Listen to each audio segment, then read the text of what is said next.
Hey everybody, welcome back to the Best Coin News channel on YouTube. I'm Son of a Silver Stacker. Today's date is April 22nd, Earth Day 2024. And in today's video, we're going to be talking about the great American coin renaissance and what started that renaissance. Now, if you're new here, don't forget to like, share, and subscribe. We're trying to get to a bazillion subs. Now, over here at moneymetals.com, everything's getting hammered today. Look at that, gold down $49.95, Earl Scheib. 23.53.35, silver down $1.19 to 27.67. Look at that, platinum down $12.90 to 932.90, and palladium down $21.70 to 1043.95. Yeah, that's something. Now, you're looking at an in-stock American Silver Eagle whose premium is $8.74. You're going to get out of there for a total of $36.41 of a quantity of 1 through 39, and they will buy those back from you for $29.46 each. Now, over here to the bullion sales at the United States Mint, nothing is going down. No new tail to tell whatsoever. It was the weekend. Now, here we go. This is PCGS, and I will leave a link in the description for this particular article. Title of this PCGS article by Joshua McMurrow Hernandez, dated April 12, 2024, just 10 days ago now. A quarter century. Statehood quarters turned 25. Yes, it's been 25 years since we had the Statehood quarter program. Isn't that cool? Remember the spitting horse?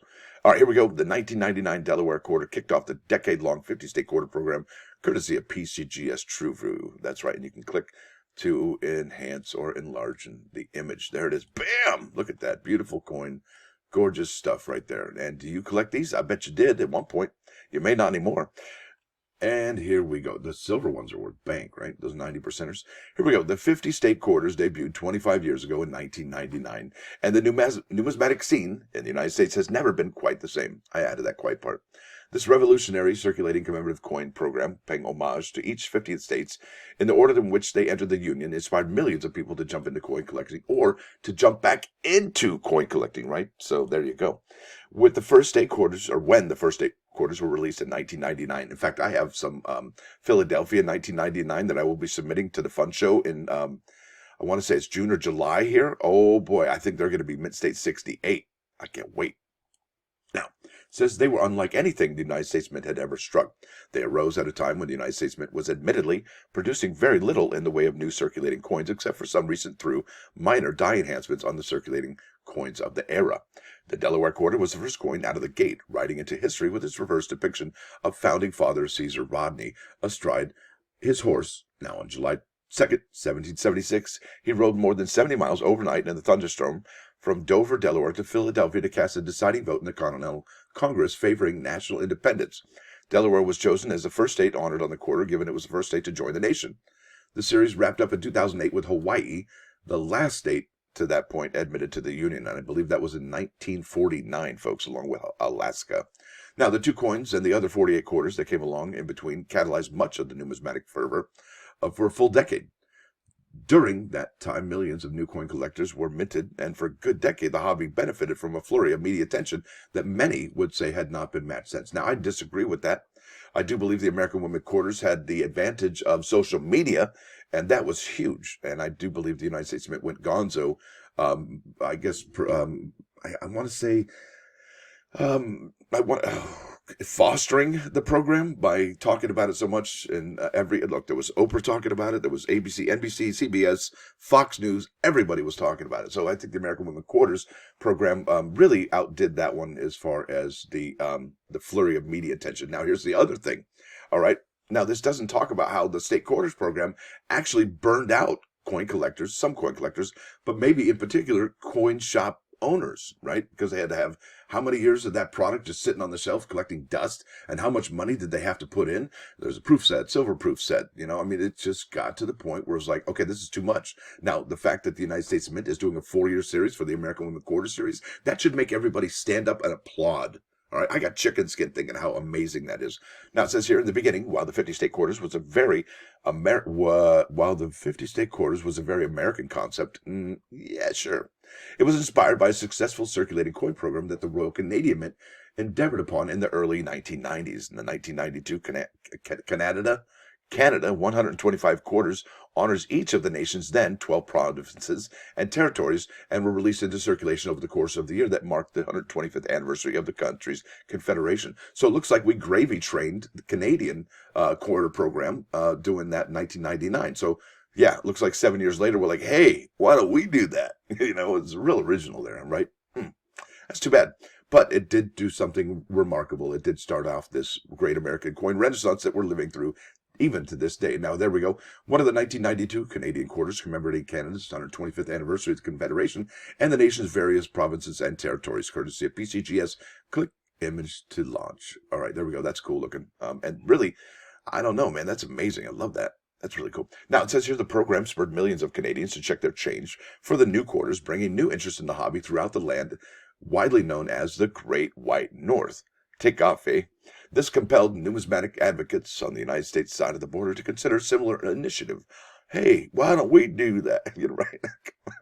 Many members of the Citizens Commemorative Coin Advisory Committee, the CCCAC, which had been established by law in 1992, were opposed to the idea of a state quarters program as proposed by numismatic author and expert David Gantz. Wow, they were against it. Talk about a stick in the mud. However, as time went on, more CCAC members, I don't want to call it CCCAC, members warmed to the ambitious idea, with the committee formally endorsing the proposal in 1995. That's amazing. But who would be their voice in Congress? Whose approval was necessary for, that's really one thing, is that we don't really, we bag on the mint, we say the mint this and mint that, but they are just following their orders, right? We should really get down to the meat and potatoes of it. Those are the people you need to talk to. They sit in the banking subcommittees, our representatives. Those are the ones who can make a difference. Now, let's keep on keeping on. But who would be their voice in Congress whose approval was necessary for a moving state quarter program from vision to reality? Well, that would be Delaware, the first state, right? Delaware Representative Michael Castle, that's genius actually, was the chairman of the House Banking Subcommittee at the time, and getting his support was key for moving any legislation authorizing such a coin program before a vote in Congress. Thank you. Appreciate that, Mr. Michael. All right. Castle became supportive of the idea that after the United States Mint Director Philip Deal proposed such a program would unfold, with each state being honored in the order they were admitted to the Union. This means Delaware, the first state to ratify the United States Constitution, would therefore become the first state recognized in the proposed quarters.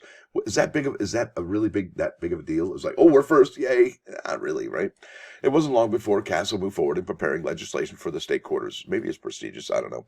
Still, there were many legal and logistical obstacles to overcome. Namely, there were concerns about the sheer immensity of a circulating coin program commemorating all 50 states. Nothing like the state quarter program had ever been proposed before, let alone enacted. Besides, other commemorative programs for years earlier had led to financial abuses and other shortcomings. What would ensure a different outcome this time? Well, we know media, right?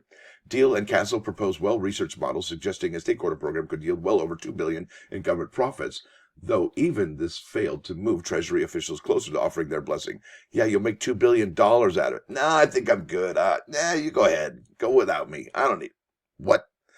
It makes you wonder. It's a head-scratching moment. Eventually, the Treasury officials acquiesced by proposing that a feasibility study be conducted to determine whether such a macro-scale coin program could be even executed. Language authorizing such a study was built into the framework of the United States Commemorative Coin Act of 1996, which was signed into law by President Clinton October 20, 1996. The finding of the study resoundingly pointed to successful outcomes for the state quarters. Now, where do they get all these ideas? Oh, it'll be bad. They make all these assertions before they even do a study. That's like just off the cuff, right? From the hip. How much of our government's from the hip, right? Yeah, well, it won't work. And then they do a study and they're like, well, maybe it will. The matter was taken up by Congress again, which formally legislated a circulating quarter program initiative. The 50 State Quarters Commemorative Coin Program Act was approved by Congress and signed into law by President Clinton December 1st, 1997. And there we go, the dawning of a new era. Yes, indeed. There we go. That's the Maya Angelou quarter. That's why the Cageburg sings right there. And that is the new design for the George Washington quarter. It started in 2022. All right. The 50 State Quarters were released during one of the most numismatically colorful periods of the past 6 decades. That's absolutely true. The debut of the state quarters marked a launch of a first-of-its-kind commemorative coin program. It went on to spawn several similar multi-year commemorative coin series, some of which continue to this day. Among them, the American Women Quarters, the Native American dollars, and the American Innovation dollars. Yowza. Now, not only did the 50 state quarters emerge in 1999, but so, too, did a one-year revival of the Susan B. Anthony dollar. That's right. The mini Cupro-nickel dollar, originally struck from 1979 to 1981, was re-released to meet increasing demands for dollar coinage 1 year before the U.S. Mint could legally distribute the Sacagawea golden dollar, now known as the Native American dollar, which itself was much ballyhooed months ahead of its early 2000 public unveiling. Now, did you get any Cheerios dollars or Cheerios cents? If you did, kudos to you-dos. That's absolutely right. Look at that. Now, Frazier, does that ring a bell? Buffalo nickel. Yeah, that's his design right there. That's George Washington's signature, first signed patent, American innovation. Look at all that negative space, and that's why you usually only see Mint State 67 grades for the American women, or American innovation quarters. Let's keep on keeping on. We're 10 minutes in. Numismatics was on fire. I think it still is, honestly. Was on fire, is on fire during the dawning of the 21st century and leading the charge with the 50 state quarters. During the height of the program, the U.S. Mint estimated that 147 million Americans that's half the country, were collecting the state quarters. That figure is most likely far greater than the number of active collectors today, but many of them stayed on with the hobby even after the excitement around the 50 state quarter subsided by the end of the program in 2008. We know this because so many collectors today, and not just the kids, recount coming into the hobby during the hubbub of the 50 state quarter program and reported the state quarters among their very first coins they ever collected, leaving a legacy. There we go. Many people don't remember or may not realize the unprecedented influence the 50 state quarters had on the hobby until looking at the number of collectors today who still hold cherished memories of finding their state's quarter in circulation for the very first time. Many were in grade school, others were enjoying retirement. All were touched by one common thing, the 50 state quarters. These coins were themselves largely common in the numismatic sense, yes, but they were also unlike anything the American public had ever seen in their pocket change before. Many collectors who built 50 state quarters using folders or coin boards more than 20 years ago have since moved their collections onto PGS registry sets, and I think this is where PGS gets in the mix. And many of these collectors have advanced beyond date and mint mark representations of the 50 different designs. The 50 state quarters yielded an astounding number of varieties, with the 2004 Denver, Wisconsin high and low leaf quarters and various 2005 Philadelphia minted Minnesota double die reverse quarters most widely collected among these. Extra high leaf, low leaf. There you go. Pretty good stuff. This is the end of it. Some of these coins are decidedly rare and valuable, while others are relatively affordable curiosities, yet all add an exciting dimension of challenge to collecting the 50 state quarters series. They offer collectors a pathway into an even deeper level of the hobby that keeps numismatic multitudes wanting more. That's right, more. Give me more. More is what so many collectors wanted a generation ago, and more is exactly what the 50 state quarters have provided to the hobby since 1999.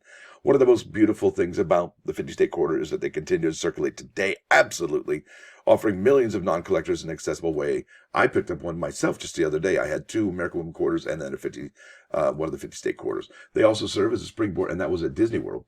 They often serve as a springboard towards other areas of the hobby, bridging the chronological gap in many respects between the modern now of our hobby and the not so distant but decidedly different then, that period before the quarters, an era that now seems vintage to so many.